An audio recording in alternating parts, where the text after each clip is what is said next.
Welcome to Notorious Events with Twisted Obscure Narratives, a true crime podcast where you get all your juicy stories and criminal knowledge from, also known as Newton! Newton!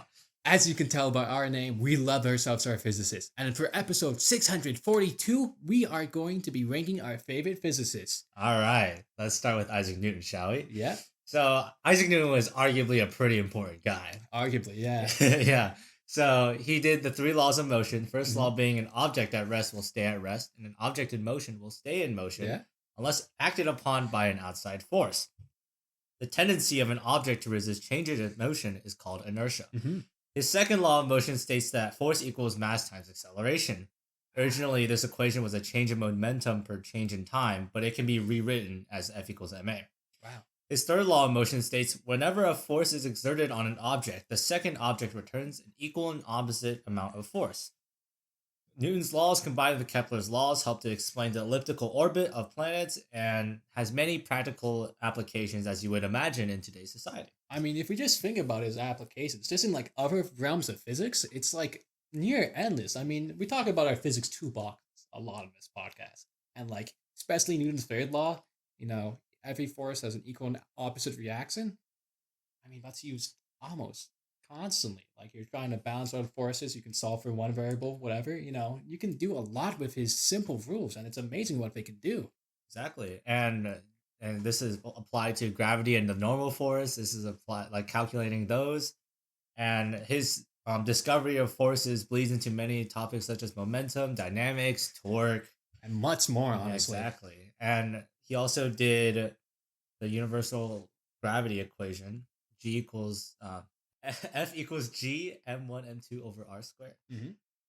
I mean, he also did optics as well. He really was a physics savant. He did just about everything. He also invented calculus. Let's just put that out there. Yeah. That's used in a lot of future physics. So he honestly, let's just give it to him.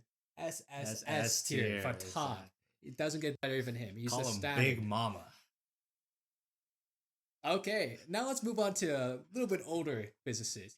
Archimedes. He's gonna be the oldest physicist on this list. He was an ancient Greek philosopher and physicist known for his discoveries in torque and rotational mechanics, namely pulleys, levers, and the center of gravity. He also did a lot with fluid mechanics, specifically Archimedes' principle.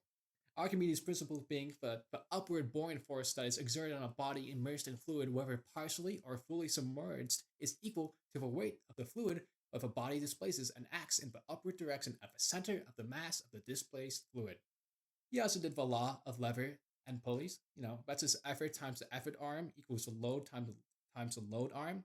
In practice, this means that a force applied to a long lever, the effort arm, is able to move multiple times that load on the correspondingly shorter load arm. Really effective. It was used a lot in ancient Greece to like build buildings and stuff. I mean, it has a lot of applications even now, but it was endless stuff. When he found out about Archimedes' principle, he was in a bathtub. And after figuring this out, he ran out in the streets saying Eureka. Just a fun fact. Yeah, fun fact. I mean, he did a lot, but it's not really as, world bending. It's not like that. It is very important. Let's get that clear. All of these guys are important. Exactly. But like, laws, I mean, he just kind of set the stage. It was good. Let's just say B tier. I think that's fair. That's fair enough. All right. Wow. I'm looking at our script. Albert Einstein. That's a hard one. Ooh, Albert Einstein. So this guy was a pretty important guy. Yeah, it was. German-born theoretical physicist. He came up with the theory of relativity. He came up with the equation E equals mc squared, relating speed of light to define the relationship between energy and mass. He also figured out about relativity as time. When light speed does not change, but time is relative, and time moves differently for objects that are in motion versus objects that are still. So, and this phenomenon is known as time dilation. The closer you approach the speed of light, the more time dilates. For GPS, which moves at really high speeds, although nowhere close to the speed of light, time dilates by 7 microseconds each day. To keep up with the clock on Earth, the atomic clock on GPS satellites have to be ticked back 7 microseconds each day. This is quite important because, we can't have our GPS off from our own time because we use the GPS on our own time. Mm-hmm. As Einstein's advances in relativity have many practical applications, and that makes him one of the most important physicists. Yeah, I mean, without like his theory of relativity, we wouldn't know about that stuff. Yeah. Like our GPS, if we had it, it would just be slightly off every single day. I mean, just over the course of a few years, it would be like almost not usable, and like we just want to know why. I mean, it's so widespread for uses. Exactly. It's honestly impressive, and I think you guys knew this, but we're putting him in S tier. Exactly. It's just that easy. Now, this guy, Alessandro Volta, he was an Italian physicist. Ooh, you might Italian. recognize his name because, Volta, voltage, the battery. Ooh. He created the first electric battery. And let me explain a bit about how that happened. Okay, so Volta created alternating layers of zinc and silver separated by paper soaked in salt water, conductive liquid, to create the world's first battery. The contact between the two metals created an electric potential difference, or voltage. And the conductive salt water allowed current to flow from the higher to lower potential difference, thus creating the first continuous flow of current within a closed circuit. I mean, batteries, come on. Like it's used everywhere. Exactly. Like phones, this microphone, these laptops. I mean, just endless applications. I think we got like 5 batteries right here. I mean, yeah. 5, 6 batteries. But if we just ignore the battery side of things, just think about the access to electricity. Because of his inventions of the battery, it led to fulfilled electrochemistry. I mean, that wouldn't have existed without his invention. Right. What do you think, Alan? What do you think? I'm thinking we rank him pretty high. Yeah, I don't think he's quite like an Albert Einstein thing because he's not the father of electricity. That guy's going to be coming later. I think A tier works well. A tier works well? Right. Yeah. All right.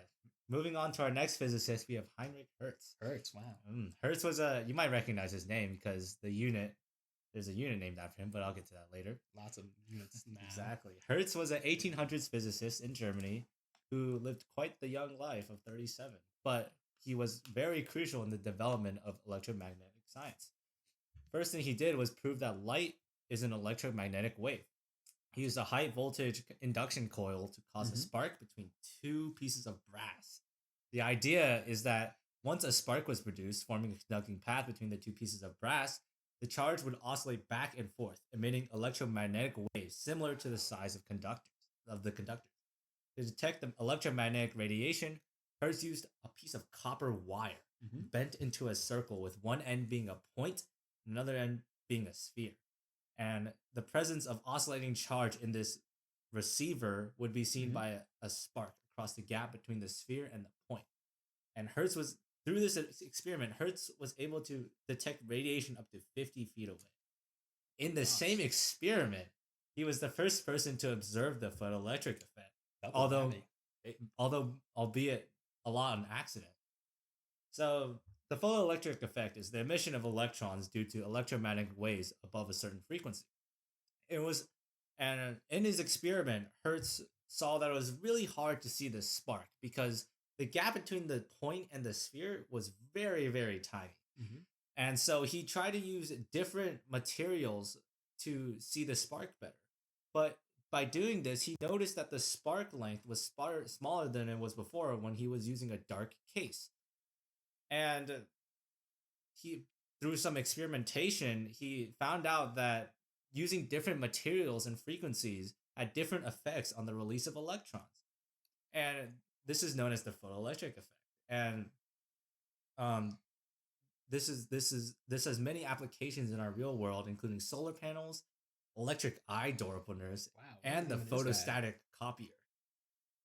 I mean, the photoelectric effect, like you've mentioned, is, really essential to modern physics. I mean, knowing how much, how to like get a photon off of any material is just such a cool thing. I mean, so important. Especially with our shift to renewable energies. I mean, like right now, I think this guy is a little bit rising the ladder a little bit. Of like how useful his invention was. So I'm thinking, let's say, A tier? A tier? I mean, A tier would work. A tier, yeah. Okay, now let's get a room. The father of electricity. This guy did a lot. Let's just get into this real quick. All right. Let's explain the first thing. This is what he based a lot of his inventions off of. Faraday's law. When a magnet is moved into a coil of wire, changing the magnetic field and magnetic flux through the coil, a voltage will be generating in the coil according to Faraday's law. Ooh. Now, let's just explain some of the things he invented.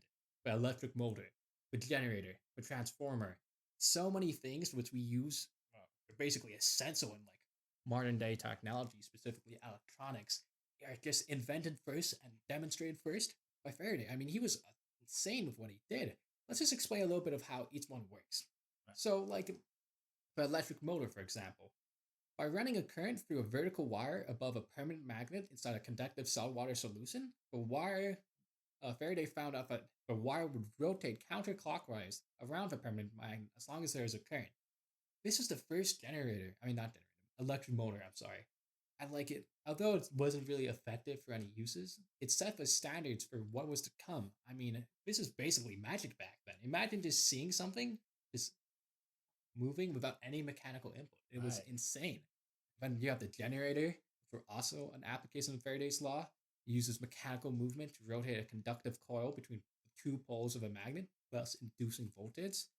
Pretty useful. No, he's a father of electricity. You know what Right. that Yeah. means? Yeah. Oh, yeah. I know what that means. We're putting him in S tier. Of I course. love that guy. I love it. Okay. All right. Moving on, we have Daniel Bernoulli. Daniel Bernoulli was a Swiss physicist that focused primarily on fluid mechanics, such as hydrodynamics. Mm. Through his experiments, Bernoulli found that as the velocity of a fluid increases, its pressure decreases, and it can be switched around.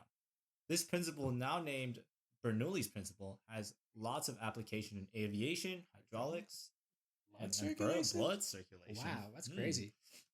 In aviation, for example, Bernoulli's principle creates the lift generated by airplanes.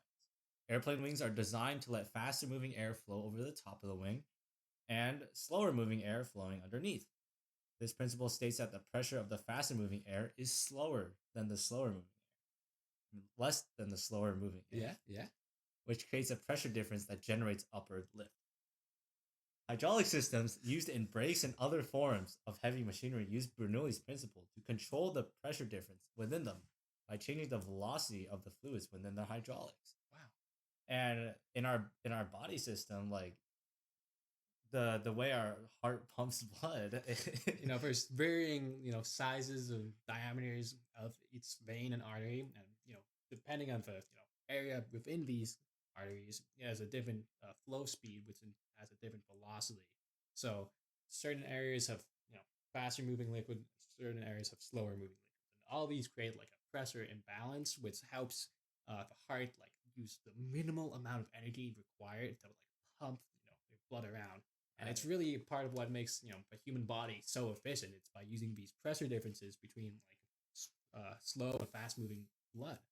It's really amazing. I mean, this was happening before us, but this allowed us to understand quite how our heart could do it. right, It's amazing. right. And I feel like What?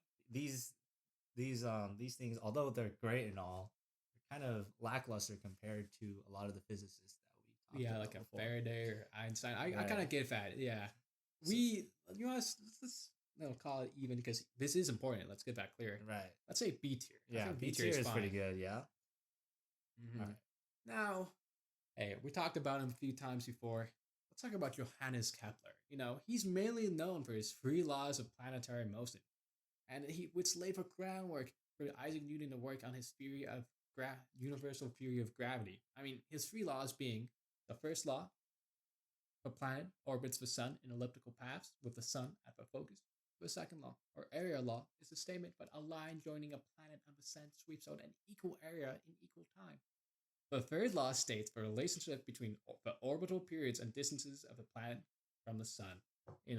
These laws are essential for predicting the orbital paths of celestial bodies like planets, the sun, asteroids, comets, anything in space, really, any object in Right. space. I mean, even our man made satellites, we use these laws and the relationships founded off of them to like predict and like figure out, just how exactly to get something into orbit and like start moving. I mean, we don't want stuff to crash into other satellites. So, I mean, we use his laws, which were founded like, what, 500 years ago? Right.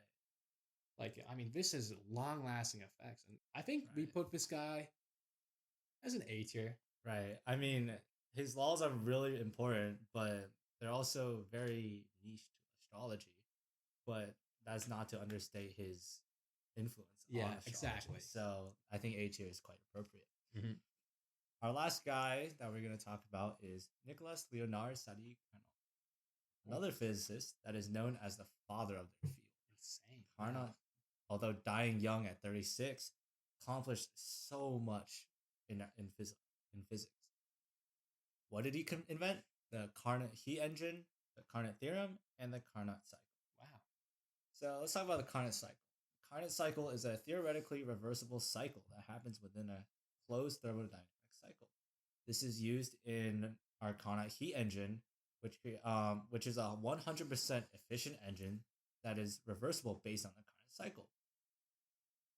It's purely theoretical. Although purely theoretical, it's still like very very important. Yeah, I mean, it's used to test the efficiency of like modern day heat engines, right? Other stuff, you Right. know. And let's talk about Carnot theorem as well. And basically, what he's theorized is that any system working between a hot and a cold reservoir can never have more efficiency than the Carnot engine operating between the same two reservoirs. If this sounds similar, it is. Because this theory, it led to the creation of the second law of thermodynamics. This is the basis. I mean, there's a reason this guy is called the father of thermodynamics. Right. Within like his 30 years of life, he set the bar. Let's just be honest. He did so much. He's like really underrepresented. We hear a lot of people not talk about this guy nearly as enough. Let's just say a lot of things were made from him.